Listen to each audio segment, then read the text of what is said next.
Hey guys, na kama uko na hii pad yenye nataka kucheza hii, pia inafaa ujue kucheza hiyo part ya marimba.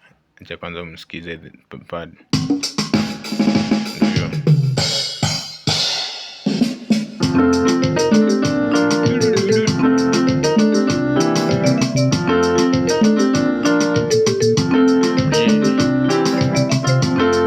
Yeah, hiyo part ya marimba. Kama uko na hii pad, you also need to know to play the marimba part.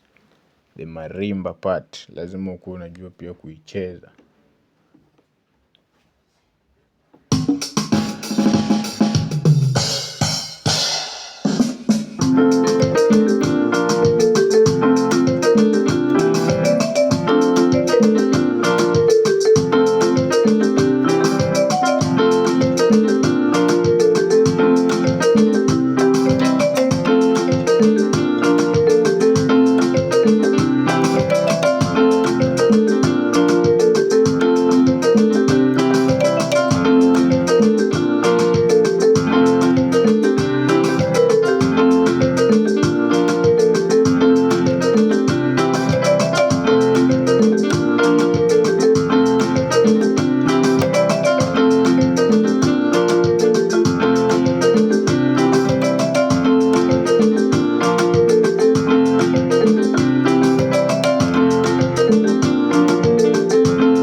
Guys, inafaa kuwa unajua kucheza hiyo part ya marimba.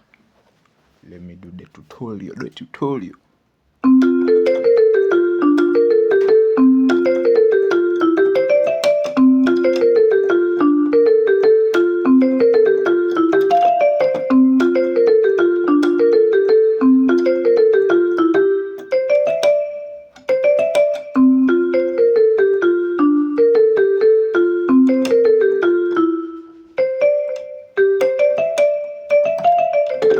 Guys, you need to know that msicheze tu, msichezeshe pad za mtu na mjui hizo vitu zenye zimeunda.